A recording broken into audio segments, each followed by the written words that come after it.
Seguimos aquí en Repica 2025 y ahora contamos con la presencia de uno de los expertos, una de las personas que más ha aportado al tema de la protección portuaria.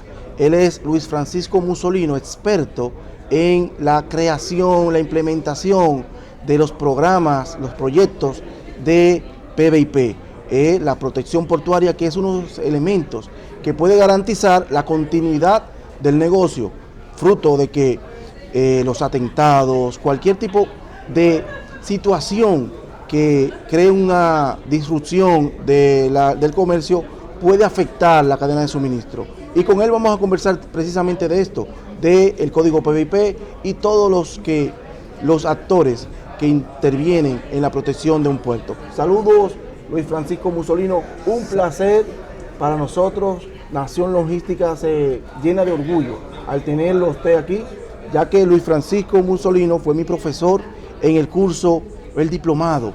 Llamarlo curso es como bajarle la categoría. El diplomado de protección portuaria impartido por el CECEP. Saludos y bienvenido a Nación Logística. Muchas gracias. Quisiera primero, Francisco, conocer su trayectoria. ¿Cuándo se inicia este proceso y cuál ha sido su trayecto como profesional aquí en el área? Perfecto. ¿Cómo inicia su proceso en la protección portuaria? Bien, el código PBIP fue creado en el año 2002, después de los atentados del 11 de septiembre de 2001.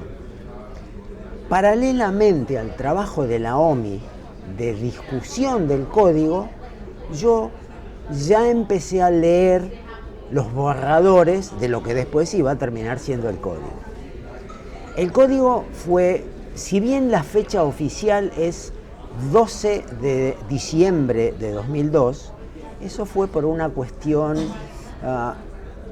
que no quisieron usar el 13, viernes 13, por una cuestión de mala suerte. Por eso está todo fechado el 12, pero es simplemente una cuestión anecdótica. Un día hábil después, yo estaba dictando el primer curso PBIP en Montevideo, Uruguay. Un día hábil después que se creó el código. Y el código entró en vigor el 1 de julio de 2004, es decir, un año y medio después de eso. Entonces, mi primer contacto con el código fue cuando todavía no era código, estaban trabajando en eso. Y después de eso, leí 1, 2, 18, 150, 1030 veces el código, hasta que fui internalizando algunos conceptos. Y como consecuencia de eso, en ese momento no había mucha gente que tuviera alguna idea sobre el código. Yo era uno de los pocos que sabía algo y empezaron a llamarme de distintos países. Todos los países de Centroamérica, algunos países caribeños, Sudamérica. El primer curso de OPIP que se dio en España lo di yo.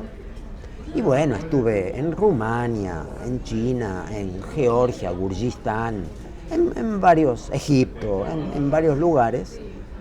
Y además de eso, me di cuenta de que lo que ofrecía la OMI era lo básico. La OMI tiene algo que se llama curso modelo.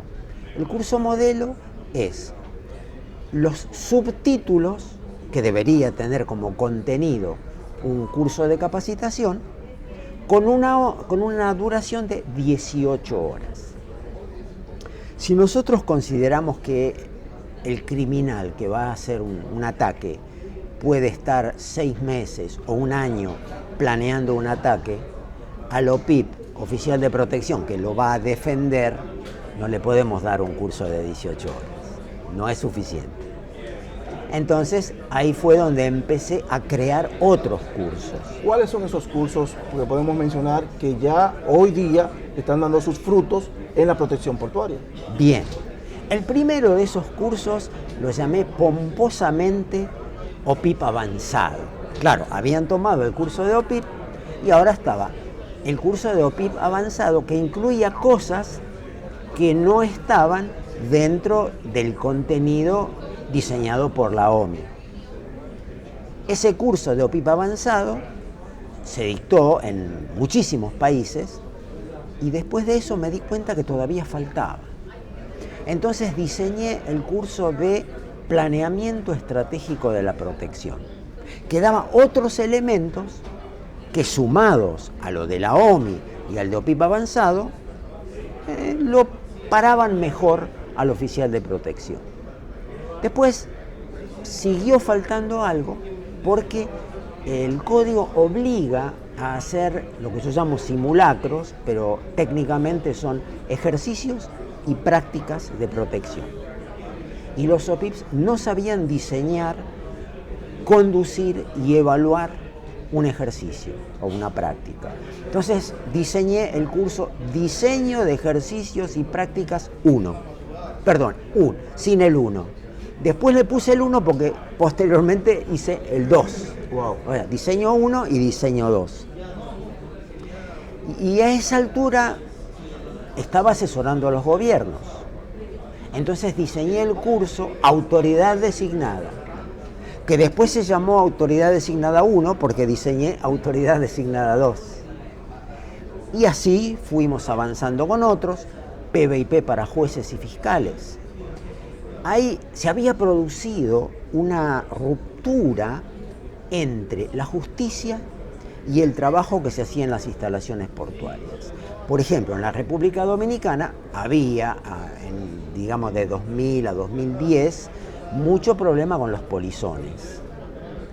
Pero claro, el juez, incluso el fiscal, tenían en sus manos la causa de alguien que había subido sin autorización a un buque, no estaba tipificado como un delito, y entonces a lo sumo le daba simbólicamente un tirón de orejas y vaya a su casa.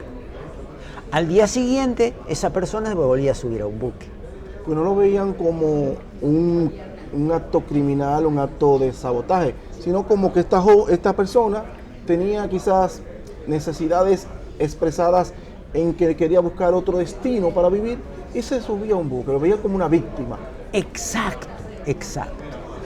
Bueno, fue avanzando, yo diseñé y di muchas veces el curso para jueces y fiscales, pero paralelamente se trabajó en la República Dominicana en tratar de tener una norma que tipificara eso como delito.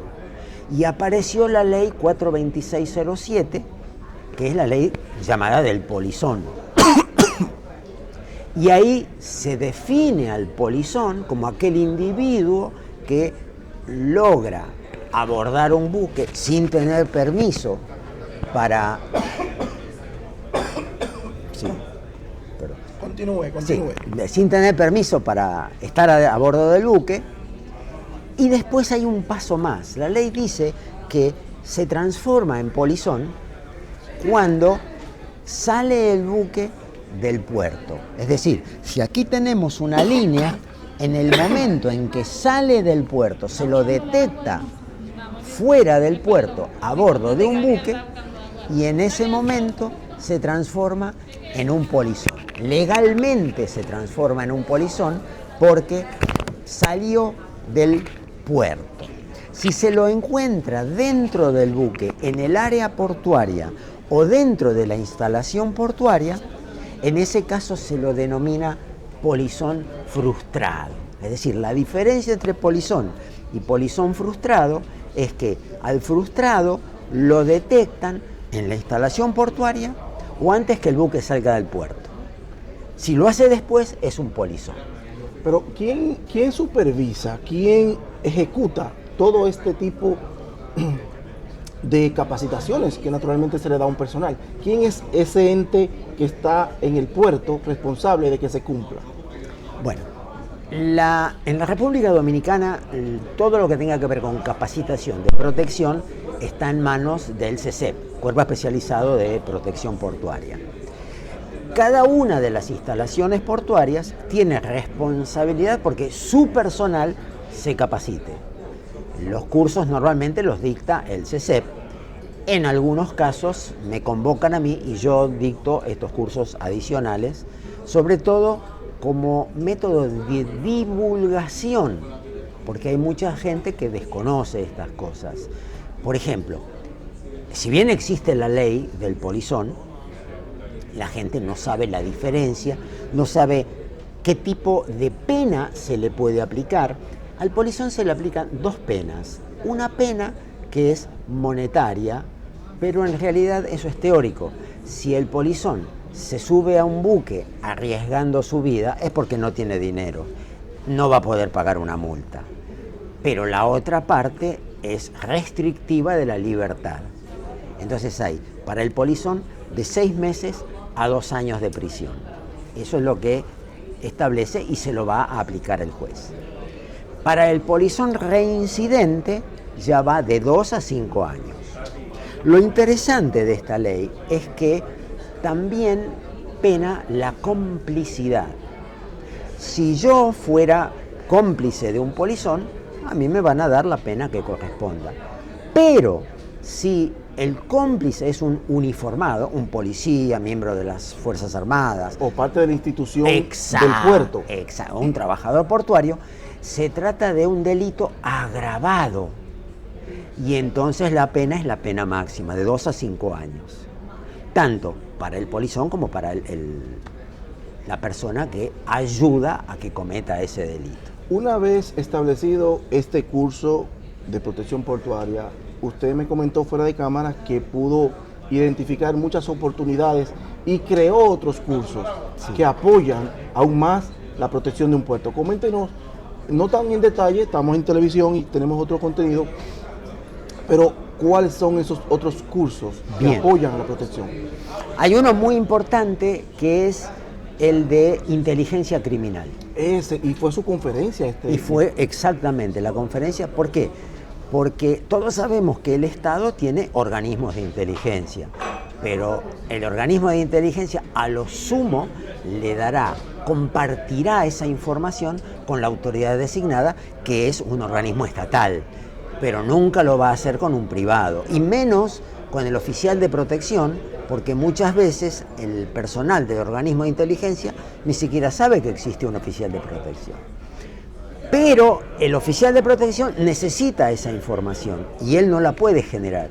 Entonces, dentro de su organización debería tener un área llamada inteligencia criminal que se dedique a hacer este tipo de investigaciones, donde, por ejemplo, hay lo que se llama fuentes abiertas. Una fuente abierta es la televisión, esto que estamos haciendo, una nota en un periódico, cosas que están disponibles para todo el mundo. Pero hay que hurgar y, como digo yo, separamos la grasa del músculo. Nos quedamos con el músculo y decimos, esto puede representar una amenaza. Y la inteligencia criminal le da esa información al oficial de protección, la analiza, la compara con su plan de protección y ahí puede proponer una enmienda para mejorar al plan de protección de su instalación portuaria. Eso va al gobierno a través de la autoridad designada lo analiza, lo aprobará y si detecta que hay algo que puede ser común a otras instalaciones portuarias, puede decidir generalizar esa acción correctiva. Quiere decir que a partir de una lección aprendida o de algo que detectamos que podía ser una vulnerabilidad, una instalación portuaria mejora su posición y a través de una decisión del gobierno, eso se puede generalizar y ganan todas las instalaciones portuarias. Profesor Mussolino, estamos en Panamá, en Repica. Quisiera saber cuál es su valoración de este tipo de encuentros para el sector. Bien, excelente es poco. En primer lugar, se produce la simbiosis a través del contacto de una cantidad importante de personas. Otra cosa interesante es que, por ejemplo, yo provengo del campo de la protección, pero en este momento se puede estar hablando de seguridad industrial, que está asociado.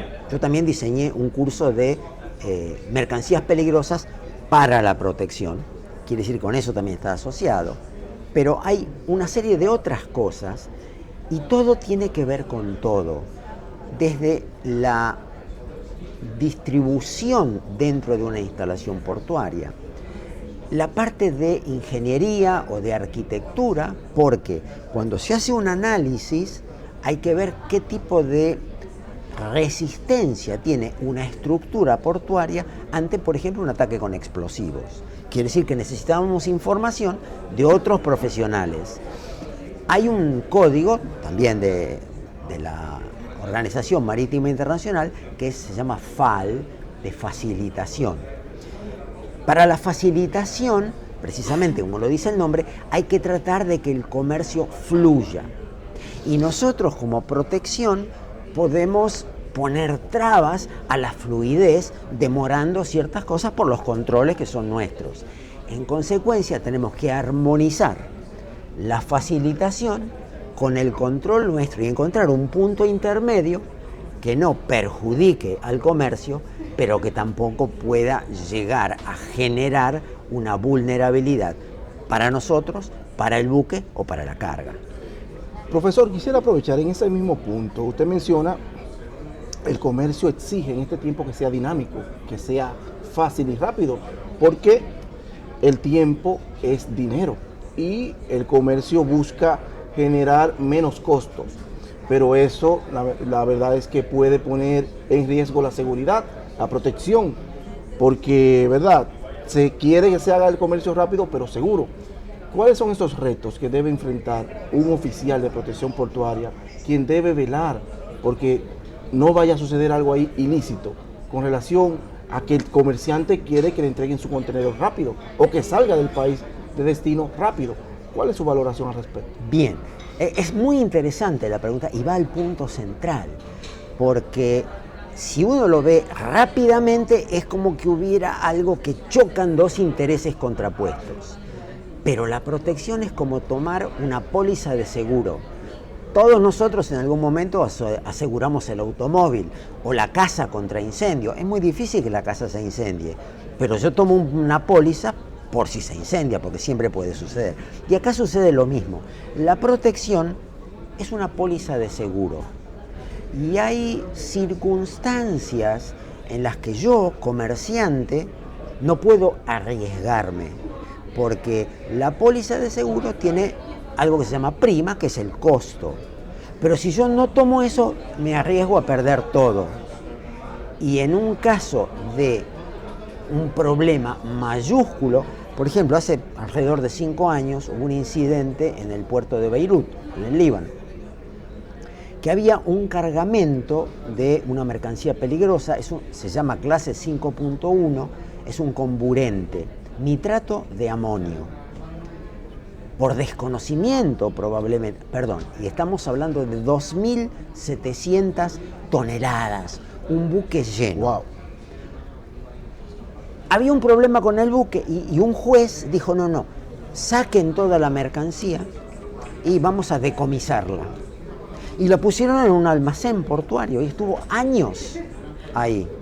Hasta que en un momento había un trabajador que produjo una chispa y el comportamiento de este comburente en ciertas circunstancias es similar al de un explosivo. Hago la historia corta. Voló todo el puerto, 2.000 casas alrededor del puerto y fue una catástrofe. Eso es lo que tenemos que considerar con respecto a la protección y a las necesidades comerciales. Tenemos que encontrar un punto medio, pero la capacitación y la divulgación de este tipo de cosas, que es lo que están haciendo ustedes ahora, hace que en este momento los estén viendo importadores o exportadores y digan, caramba, yo debería pensar 2 veces y ver cómo puedo adaptarme para que todo funcione más rápido. Paralelamente, del otro lado, la instalación portuaria y sobre todo la autoridad designada, porque la autoridad designada tiene la responsabilidad de todo el país. Entonces, es la que va a decir, no, vamos a poner en armonía a esta parte con esta parte.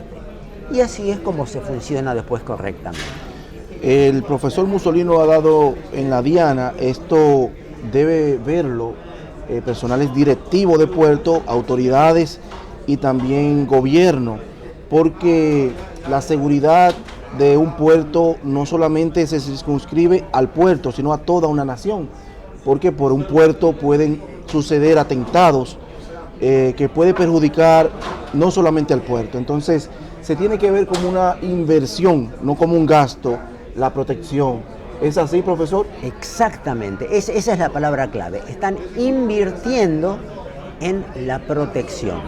Y el costo de esa inversión es realmente muy bajo, porque los riesgos que se corren, ¿cómo fue, yendo un paso atrás, que se creó el código? Después de los atentados del 11 de septiembre.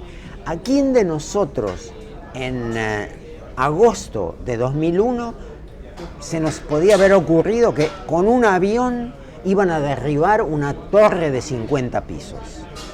Ni siquiera se nos ocurrió, pero a alguna mente maligna sí se le ocurrió. Entonces hoy tenemos que pensar que el atacante suele estar un paso adelante nuestro.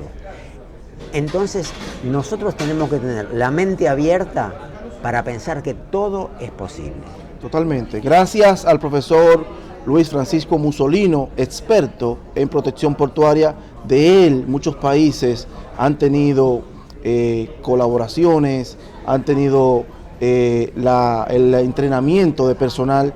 República Dominicana es un país que goza de las buenas relaciones con Musolino, y Musolino le tiene mucho cariño a República Dominicana. ¿Estará en 2026 en Repica de República Dominicana? Por supuesto, ahí vamos a estar. Pues no se pierdan todo el contenido que estamos creando aquí en Repica 2025, y le llevaremos todas las informaciones minuto a minuto de este grandioso encuentro regional de puertos del Istmo Centroamericano. Hasta entonces. Gracias, profesor.